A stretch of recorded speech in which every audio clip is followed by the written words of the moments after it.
Qaynar xəttimizə Müşfiqabad qəsəbəsindən şikayət daxil olub. Şikayətçilər uşaqlar üçün oyun meydançasının yaradılmasını tələb eləyirlər.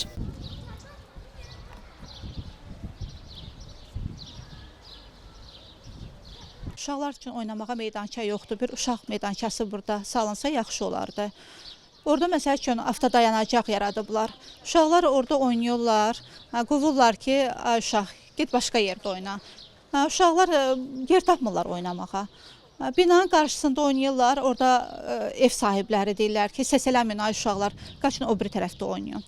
İstəyərdik, yaxşı olardı ki, burada uşaq meydançası, uşaq bağçası salınsın ki, uşaqlar oynasınlar. Elə bizim özümüz arada düşək oturaq, padurqalarımızla, rəfiqələrimizlə oturaq söhbət eləyək, hər hansı bir məsələ üçün oturaq danışaq. İstəyərdim ki, uşaq meydançası salınsın. Mənim də bir dənə də balaca qardaşım var, bacım da var. Yəni mümkün deyil ki, burada kimsə ürəyi sıxılanda və yaxud da nəsə olanda düşsün aşağıda bir otursun. Ancaq evdə biz məhkumuq ki, ancaq telefona baxaq əylənmək üçün. Məsələn, uşaqlar düşürlər futbol oynamağa və yaxud da voleybol oynamağa. Məsələn, elə bir şərait də yoxdur. Çünki boş bir ərazi yoxdur. Ancaq maşınlar gəlirlər, boş ərazilərdə məsələn parkinq eləyirlər. Yəni ona görə də narazıyıq bu durumdan. Demək olar ki, mən bu həyətə gəlin köçəndən bu həyət çox bir bərbad vəziyyətdə görürəm. Get-gedə də belə də çətinləşir.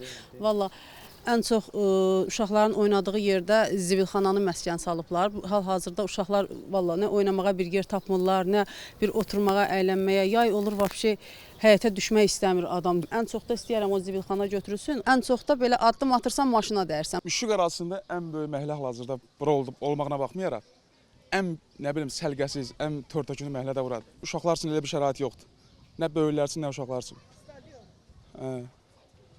Orada mini stadion var hal-hazırda, amma ki çox baxımsızdır.